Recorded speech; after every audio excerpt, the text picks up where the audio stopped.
Jeremiah pulled his worn coat tighter around his body as the cold wind whipped through the empty streets. It was one of those nights when the city felt unforgiving. He walked carefully, his footsteps echoing in the alleyways. He was used to this life, the life of a man forgotten by the world. Once, he had dreams and a family.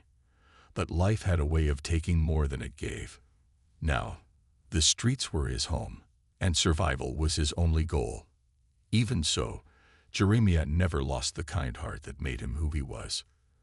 That evening, he stopped by an old shelter near the train station, hoping for a warm corner to rest. A familiar face, Paul, sat by the entrance. Paul was younger, barely 20, but life had already dealt him a harsh hand. "You okay, kid?" Jeremiah asked, his voice rough but kind. Paul looked up with tired eyes. "Just cold, Jeremiah. Real cold." Jeremiah sighed and took off his scarf, handing it to the boy. "Here, it'll help." Paul nodded, his gratitude unspoken but clear. Jeremiah walked away, his heart heavy. He knew Paul wouldn't last much longer if the cold didn't ease up. Still, he couldn't help everyone. He had to keep moving. As he passed a diner with glowing lights, he paused. Inside, people laughed, drank coffee, and enjoyed warm meals. It was a world that felt so far away from his own. Suddenly, a sleek black car pulled up to the curb, catching his attention. Two tall men stepped out, their faces hidden under the brims of their hats. They opened the back door, and Jeremiah saw a young boy being helped out. The boy, no older than 10, looked nervous. He glanced around like he didn't want to be there. Something about the scene felt wrong. Jeremiah's instincts, honed from years of surviving on the streets, told him this wasn't just a regular family outing. He moved closer, staying in the shadows. The men walked the boy into the diner, one of them gripping his shoulder tightly. Jeremiah couldn't hear what was being said, but the boy's anxious face told him enough. The men ordered food, but the boy didn't touch his plate. He kept looking toward the door like he wanted to escape. Jeremiah felt a knot tighten in his stomach. As he watched, one of the men leaned in and spoke sharply to the boy. Whatever he said made the boy's eyes widen with fear. Jeremiah clenched his fists. This wasn't right. Then, one of the men stepped outside to make a phone call. Jeremiah seized the moment. He walked to the diner's door and tapped on the glass, just enough to catch the boy's attention. The boy looked up, confused but hopeful. Jeremiah motioned for him to come outside. The boy hesitated, then glanced at the man still sitting inside. With a sudden burst of courage, he slid off his seat and ran toward the door. Jeremiah opened his arms, whispering, "Come on, kid. Let's get you out of here." As the boy stepped outside, the door swung shut behind him. The man inside turned, realizing too late that the boy was gone. Jeremiah and the boy ran into the night, the city's shadows their only cover. Jeremiah kept his pace steady as he and the boy moved through the streets, staying in the shadows as much as possible. The boy's small footsteps hurried to keep up with his long strides, but there was an obvious fear in his eyes. "Where are we going?" the boy asked in a quiet voice, looking up at Jeremiah. Jeremiah's heart ached at the sound of his voice, so young and filled with worry. "Don't worry, kid. We'll find a safe place for you." They continued walking, staying away from the main roads. Jeremiah knew better than to trust the busy streets at night. Too many eyes. Too many people who might notice something was off. They needed to get to somewhere quiet, somewhere the boy could be safe. "Are they going to come after me?" the boy asked, his voice barely a whisper. Jeremiah stopped walking and turned to face him. "Who's after you?" "The men in the car. They don't want me to leave," the boy said, his voice trembling. "I didn't want to go with them. I don't know where they're taking me." Jeremiah felt his stomach drop. It didn't take a genius to figure out that something was very wrong. Those men weren't just ordinary people. They were dangerous. And now, the boy was in more danger than ever. "Listen to me, kid," Jeremiah said, crouching down so he was eye level with the boy. "You're going to be okay. I'm going to make sure nothing happens to you." The boy nodded, but Jeremiah could see the fear still in his eyes. He stood up and looked around. They needed to get to a safe place fast, somewhere away from prying eyes. A few blocks ahead, there was a small park, quiet, hidden behind tall fences, with only a few benches under the trees. It wasn't much, but it would have to do for now. "Let's get to that park," Jeremiah said, motioning for the boy to follow. They moved quickly, the boy now clinging to Jeremiah's side, as if afraid to be left behind. When they reached the park, Jeremiah found a dark corner near the old swing set. He gently pulled the boy to sit beside him on the ground. "We're going to be safe here for a bit," Jeremiah said, trying to reassure the boy. "Just stay quiet, okay? Don't let anyone hear us." The boy nodded and huddled close, hugging his knees to his chest. He looked up at Jeremiah, his eyes filled with confusion. "Why did you help me?"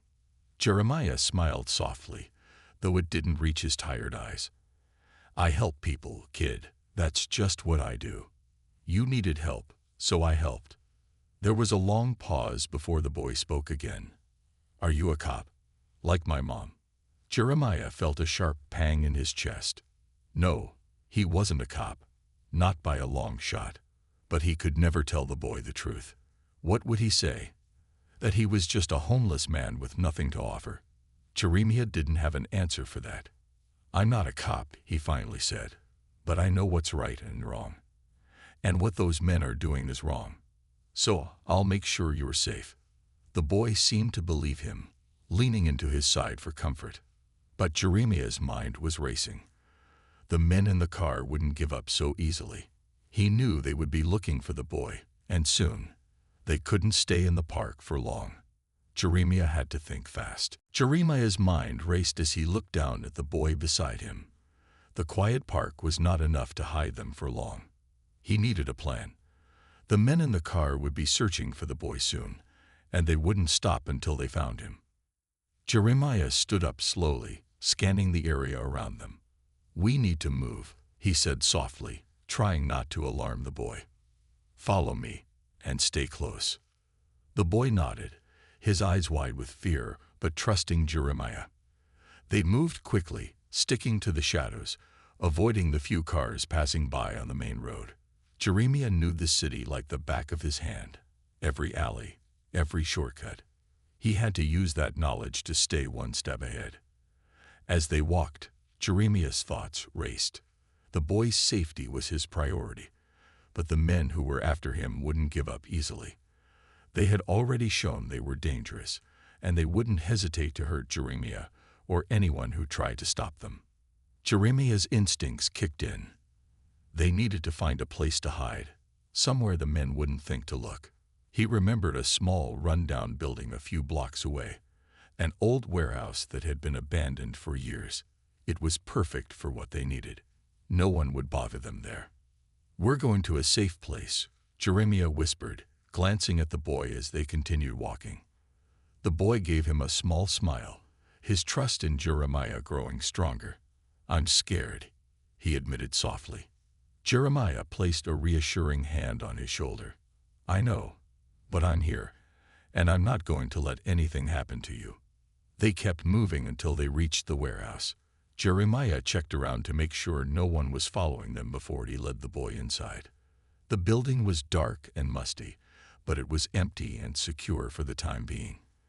They found a corner near some old crates and settled down to rest. "Stay here," Jeremiah instructed, crouching beside the boy. "I'm going to find something we can use to protect ourselves. I'll be back in a few minutes." The boy nodded, still scared but trusting Jeremiah. As soon as the boy sat down, Jeremiah moved quietly through the shadows, his eyes scanning the building for anything useful. He found a few old pipes and pieces of wood that might work as weapons, but it was clear they weren't much. Jeremiah knew they couldn't stay in the warehouse for too long. The men would be searching the area soon. He needed to figure out what to do next. But just as he was about to return to the boy, he heard a noise, a faint sound of footsteps approaching. His heart raced as he ducked behind a stack of crates, trying to stay hidden. The footsteps grew louder, and Jeremiah felt his pulse quicken. It was them. The men from the car. They had found them. Jeremiah's thoughts were frantic. He couldn't let them get the boy. He had to act fast. Without thinking, he grabbed a long piece of wood and stood up, ready to defend the boy. He had no idea what he was up against, but he wouldn't let these men hurt anyone else. The footsteps stopped just outside the door, and Jeremiah's heart pounded in his chest. He held his breath, waiting for the right moment. Jeremiah's heart raced as the footsteps grew closer. He gripped the piece of wood tightly in his hands, prepared to do whatever it took to protect the boy. The men from the car were just outside the warehouse, and it wouldn't be long before they came inside. He had to act quickly. He crouched behind the stack of crates, trying to stay as quiet as possible. His eyes darted around the dark room, looking for a way out. There was no other exit, only the main door where the men were likely to enter. The only thing he could do now was buy enough time for the boy to escape. Suddenly, he heard a voice he recognized. It was deep and strong, with a clear sense of authority. "Where's my son?" Captain Rachel Ward's voice echoed through the building. Jeremiah's heart skipped a beat. He hadn't expected her to show up, but the moment he heard her voice, he knew she was there to help. Rachel Ward, the police captain, was Noah's mother. The boy had mentioned her before, but Jeremiah hadn't realized just how important she was until now. The men stopped in their tracks, their voices low and urgent. "He's not here," one of them said. "We need to find him before the cops get involved." "We're not leaving without the boy," another man growled. Jeremiah's thoughts raced. He couldn't let Rachel get too close.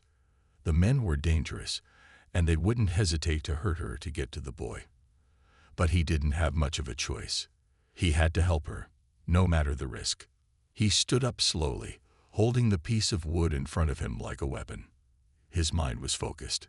He needed to stop the men long enough for Rachel to take Noah safely away from this place.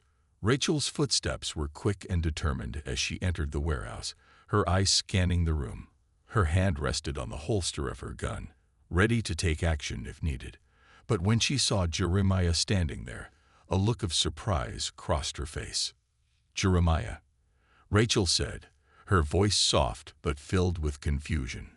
"What are you doing here?" Jeremiah didn't have time to explain. "They're coming. We don't have much time," he said quickly, his eyes flicking to the door where the men were waiting. Rachel's gaze sharpened, and she nodded. "Stay behind me. I'll handle them." Jeremiah hesitated. He didn't want Rachel to put herself in danger, but he knew she was a police officer. She had the skills to protect herself. He stepped back, keeping a close eye on the men outside. Rachel moved silently, her steps confident as she positioned herself near the door. She pulled out her gun and aimed it at the men as they entered the room. "Freeze," she shouted, her voice filled with authority. The men froze, their hands raised slowly in the air. They weren't expecting this, and they didn't want to make any sudden moves. "I told you I wouldn't let you take my son," Rachel said, her voice steady despite the situation. "You're under arrest for kidnapping." Jeremiah watched in awe as Rachel took control of the situation. It wasn't long before backup arrived, and the men were taken into custody. The danger was over, but Jeremiah couldn't help but feel a sense of relief. They had done it. Rachel turned to him, her face softening. "Thank you, Jeremiah. I don't know what we would have done without you." Jeremiah shook his head. "I just did what needed to be done." Noah, who had been hiding in the corner, ran up to Rachel. He threw his arms around her, his eyes filled with tears. "I'm so glad you're okay," Rachel whispered, holding her son tightly. Jeremiah stood off to the side, his heart swelling with emotion. For the first time in a long while, he felt like he had made a real difference. The streets were quiet now, but the events from the warehouse still lingered in Jeremiah's mind. The danger hadn't disappeared, it was only beginning. Captain Rachel Ward had promised to keep him and Noah safe, but Jeremiah knew the Mafia didn't give up easily. They would be coming after them again. Rachel had led them back to her house, a place where Noah could feel safe and where Jeremiah could get some rest. But as they sat in the living room, with the sound of Noah's laughter filling the air, Jeremiah couldn't shake the feeling that danger was closing in. "What happens now?" Jeremiah asked quietly, looking at Rachel. His voice was laced with worry. "They'll come after you, won't they?" Rachel's expression grew serious, and she nodded. "Yes, they will. I've dealt with criminals before, but this feels different. These men are connected to something much bigger." She paused and looked at Noah, who was playing with a small toy on the floor. "I don't want them near my son, but they won't stop until they get what they want." Jeremiah glanced at Noah, seeing the boy's innocent smile as he played. It was hard to believe that just hours ago, Noah had been in the hands of dangerous men, and now he was safe, playing freely. But Jeremiah knew that the peace wouldn't last. "I'll help," Jeremiah said, standing up with a firm look in his eyes. "I can't just sit here while they're still out there." Rachel's gaze softened. "You've already done so much for us, but you don't have to get involved further." Jeremiah shook his head. "I can't walk away. Not now. You're right. They won't stop until they find him again, and I won't let that happen." Rachel sighed, knowing there was no changing his mind. "All right, but we need to be careful. I'll contact my team, and we'll set up extra protection for you both. We can't risk being exposed." Jeremiah nodded. He knew the risks were high, but he didn't care. The Mafia had already taken too much from people like him, and he wasn't going to let them hurt Noah or Rachel. He had seen the way Rachel looked at her son, the love in her eyes. He couldn't let that be shattered. Later that night, while the city slept, the first signs of trouble arrived. Jeremiah was lying on the couch, trying to rest, when he heard a noise outside. At first, he thought it was just the wind, but then he heard it again. Footsteps, slow, deliberate, like someone was trying to be quiet. His heart sank. He knew what this meant. He stood up quickly, moving toward the window. His eyes scanned the street outside. There were no cars, no people walking by, just the shadows in the night. But Jeremiah's instincts told him something wasn't right. The footsteps had stopped, but they hadn't gone away. He felt a chill run down his spine. Just as he was about to call Rachel, he saw a black car pull up in front of the house. His heart raced as the door opened, and two figures stepped out, looking around. They were wearing dark clothing, blending into the shadows. Jeremiah's breath caught in his throat. It was them. The Mafia had found them. He turned quickly and ran toward the back door, hoping to get outside and warn Rachel before it was too late. But as he reached for the handle, the door creaked open, and Rachel stood there, her face pale. "They're here," Jeremiah said, his voice tight with urgency. "They found us." Rachel's eyes widened in shock, but she didn't panic. "We need to move now," she said, grabbing Noah's hand and pulling him toward the back of the house. "This way." Jeremiah followed closely behind, determined to protect them no matter what. It wasn't just about surviving anymore. It was about making sure they all made it through this together. The back door slammed shut as Rachel hurriedly led Noah and Jeremiah through the small, dark hallway of her house. The sound of footsteps outside grew louder, signaling the Mafia's approach. Jeremiah's heart raced. He had never been in a situation like this before. He wasn't a police officer, and he wasn't some action hero. He was just a man trying to do the right thing. But now he was in the middle of a fight he couldn't back down from. "We need to move," Rachel said, urgency in her voice. "There's a side exit in the garage. We'll head there and find a way to lose them." Jeremiah nodded, keeping his voice low. "I'll stay behind you. Keep an eye on things." They moved quickly, with Rachel leading the way, her hand tightly holding Noah's. The boy walked beside her, his small hand tucked safely into hers, his eyes wide with fear. But there was something about him, something that reminded Jeremiah of his own younger days. The boy had strength, even if he didn't know it yet. Rachel turned toward Jeremiah, her face set in determination. "Stay close. I don't know how many of them there are, but we need to be ready." Jeremiah met her gaze, his voice steady. "I won't let them hurt you or Noah. You have my word." Rachel seemed to relax just a little. They reached the garage without any trouble, and Rachel quickly moved to the back door. She opened it slightly and peered outside.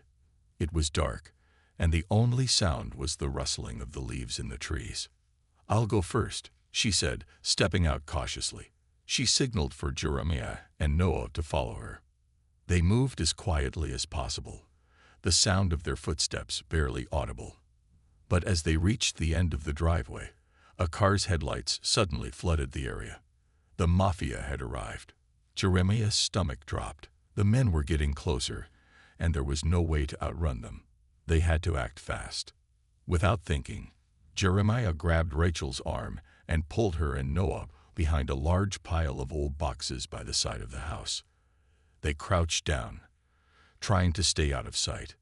Rachel whispered, "We can't stay here long. We need a plan." Jeremiah looked around. They were trapped. But then something clicked. He had spent enough time on the streets to know how to disappear in plain sight. "Do you have a phone?" he asked Rachel. She nodded, reaching into her pocket. "Yes, but I can't call for backup. They might trace the signal." Jeremiah's eyes flicked toward the alley behind the garage. It was narrow but long enough for them to move quickly without being seen. If they could make it to the alley, they might have a chance. "I have an idea," he said. "I know this city. Follow me." Rachel looked at him, unsure, but her trust in him had grown. "All right, lead the way." They made their move, sprinting quietly toward the alley. Jeremiah's heart raced, but he focused on the task ahead. It wasn't just about him anymore. It was about Noah, too. This boy deserved a life free from fear. As they reached the alley, Jeremiah found a small doorway that led to an old, abandoned building. It was perfect, hidden, dark, and safe for the moment. They stepped inside, breathing heavily but relieved. Rachel turned to him. "I never expected you to be the one to save us." Jeremiah smiled faintly, feeling a warmth he hadn't felt in a long time. "I didn't expect to be saving anyone, but I'm glad I could help." For a moment, the three of them stood there in silence, the weight of the danger they had just escaped hanging over them. But as they looked at each other, a bond formed, one of trust, courage, and determination. Jeremiah wasn't just a homeless man anymore. He was a protector, and for the first time in years, he felt like he had a purpose. The sound of sirens in the distance was a reminder that Rachel had managed to get help, but the Mafia was still out there, looking for them. Jeremiah's heart pounded in his chest as he crouched down in the dark building with Rachel and Noah. They were safe, for now, but he knew this wasn't over. The Mafia wouldn't just give up because of a few sirens. They were determined to get the boy back. "Do you have any idea how many of them are out there?" Jeremiah whispered, his eyes scanning the shadows in the dimly lit room. Rachel looked at him, her face serious. "At least 4, maybe more, but they'll have backup. We can't just sit here and wait for them to find us." Jeremiah nodded. He understood. They couldn't keep running forever. They needed to face the danger head-on and end it once and for all. But how? They didn't have weapons, and Jeremiah wasn't sure what kind of backup Rachel had called.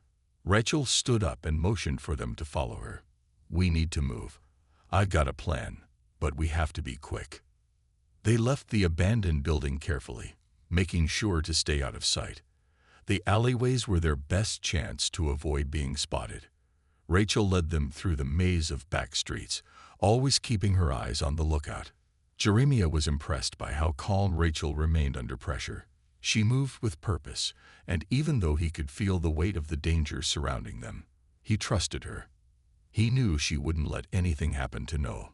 After what felt like an eternity, they reached a small warehouse near the edge of the city.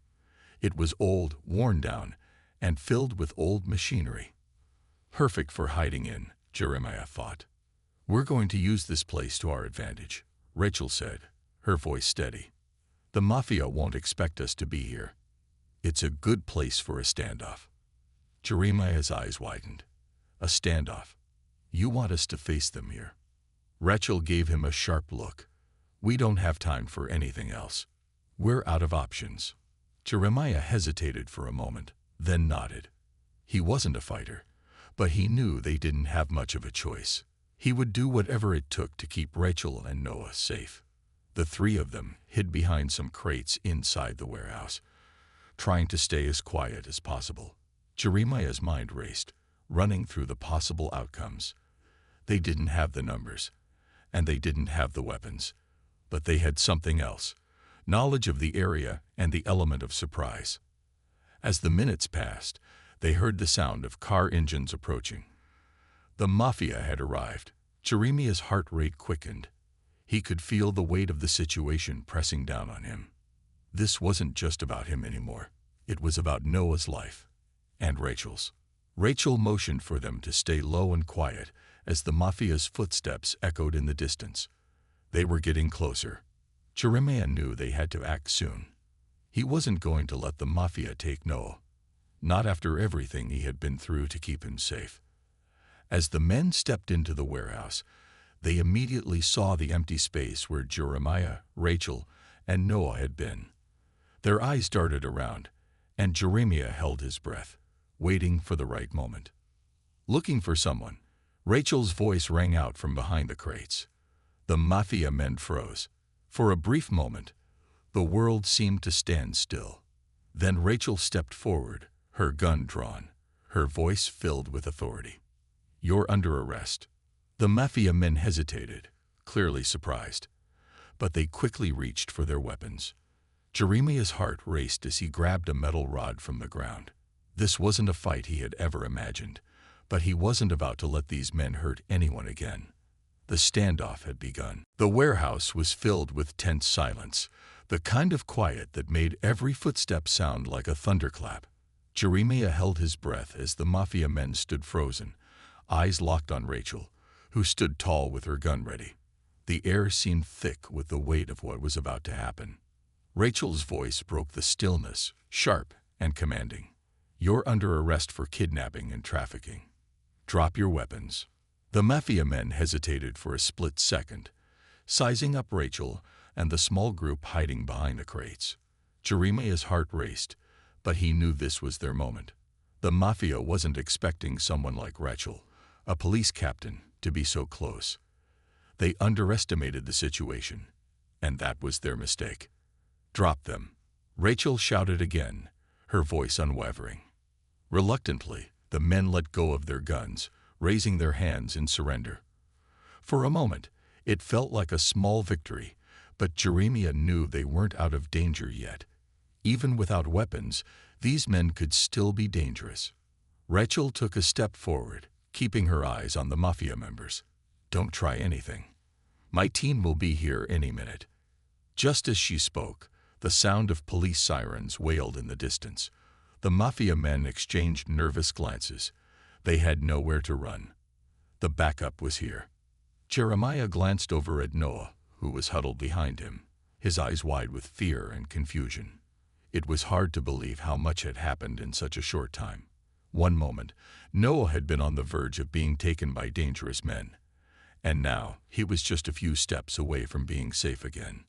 Rachel, still holding her gun steady, quickly contacted her team to confirm that the Mafia members were under control. The situation is under control, she said into her phone. Make sure the streets are cleared. We don't need any surprises. Jeremiah couldn't believe it. He had done it. Together with Rachel, they had outsmarted the Mafia, protected Noah, and saved the day. He had never expected to be part of something like this. He wasn't a hero, but he had acted like one when it mattered most. As the police arrived and took the Mafia men into custody, Rachel gave Jeremiah a grateful nod. You did more than I could have asked. You've been incredible. Jeremiah shrugged, trying to downplay it. I just did what anyone would do. I'm no hero. Rachel smiled softly. Well, you were one today. Noah, who had been quietly watching everything unfold, suddenly rushed over to Jeremiah. "You saved me, didn't you?" he asked, his voice full of gratitude. Jeremiah smiled down at the boy. "I did, and I'm glad I could." Noah's face lit up with a bright smile. "Thank you, Jeremiah," he said, his voice full of sincerity. "You're my hero." Jeremiah's heart swelled at the boy's words. For the first time in a long time, he felt something he hadn't felt in years: hope. He hadn't just protected the boy. He had made a real difference in someone's life. As the police cleared the area, Rachel turned to him. "I can't thank you enough. You helped us when we needed it most. We wouldn't have made it without you." Jeremiah nodded, but deep down, he knew it was more than just about helping them. It was about finding something worth fighting for again. His life had been a constant struggle, but now it felt like it had purpose. Rachel put a hand on his shoulder.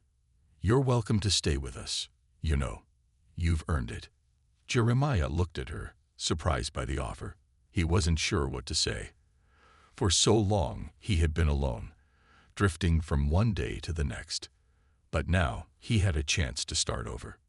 "I'd like that," he said quietly. As they walked away from the warehouse, heading toward a new chapter, Jeremiah couldn't help but feel a sense of peace. The past was behind him, and ahead lay a future full of possibilities. The boy was safe, Rachel was safe, and for the first time in a long time, Jeremiah felt like he had a family again. The days that followed felt like a dream to Jeremiah. After the chaos of the past week, he found himself in a place he had never imagined, safe, with purpose, and surrounded by people who cared. It wasn't easy, of course. Old habits and fears didn't disappear overnight, but Jeremiah could feel a shift within him. The darkness that had weighed him down for so long was starting to lift. Rachel had kept her promise. She had arranged for him to stay at her house, offering him a comfortable room and a place to sleep that wasn't cold or cramped. It was hard for him to believe how quickly his life had changed. A man who had once lived on the streets now found himself sitting in a warm living room, watching Noah play with his toys, while Rachel worked in her study.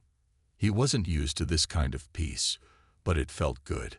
The constant worry about survival, the fear of being alone, the shame of his situation, all of it seemed far away. Over the next few days, Rachel helped him find the support he needed. She introduced him to a social worker who helped him begin the process of getting back on his feet. There were meetings, forms to fill out, and programs to explore, but for the first time in years, Jeremiah felt hopeful about the future. It wasn't just about finding a job or a place to live. It was about regaining his sense of worth, about rediscovering the man he had been before life had knocked him down. Jeremiah was determined to rebuild, not just for himself, but for Noah too. He had promised the boy that he would always be there when needed, and that promise was one he intended to keep. One afternoon, as they sat at the dinner table, Rachel looked at Jeremiah and smiled. "You've come a long way in such a short time, Jeremiah. I don't know how to thank you for everything you've done for us." Jeremiah looked down at his plate, his hands resting in his lap. He wasn't used to compliments, but this time, he didn't brush it off. "I just did what anyone would do," he said quietly. "I couldn't just stand by." "No," Rachel said, shaking her head. "You didn't just stand by. You acted when it mattered most. And because of you, Noah is safe, and we're safe. I'll never forget that." Noah, sitting beside Rachel, looked up at Jeremiah with a big smile. "You're like family now, Jeremiah. I'm glad you're here." Jeremiah felt a lump form in his throat. He hadn't realized how much he needed to hear those words until now. In that moment, he knew that he wasn't alone anymore. He had a family: Rachel, Noah, and even the people in the community who were beginning to support him. Days turned into weeks, and Jeremiah settled into a new routine. He helped around the house, and slowly but surely, he began to rebuild his life. It wasn't easy, and there were moments when the weight of his past threatened to pull him back. But with each passing day, he grew stronger. He had a job interview lined up, And while he was nervous, he knew it was a step toward a future he had never thought possible. One evening, as the sun set and the sky turned a soft orange, Jeremiah stood outside, looking at the stars above. It had been so long since he had allowed himself to hope. The world, once a place of struggle and uncertainty, now seemed full of promise. Rachel came up behind him and stood beside him, her hand on his shoulder. "You've come a long way," she said softly. Jeremiah smiled, his eyes looking toward the horizon. "I never thought I'd get here, Rachel, but I'm starting to believe that maybe I can build something new. Maybe I can be the man I always wanted to be." Rachel nodded. "I know you can, and we'll be here to help you every step of the way." As Jeremiah looked back at Rachel and Noah, he felt an overwhelming sense of gratitude. He had found something he had never expected, a second chance and a family who cared. And for the first time in years, he felt like he was exactly where he was meant to be.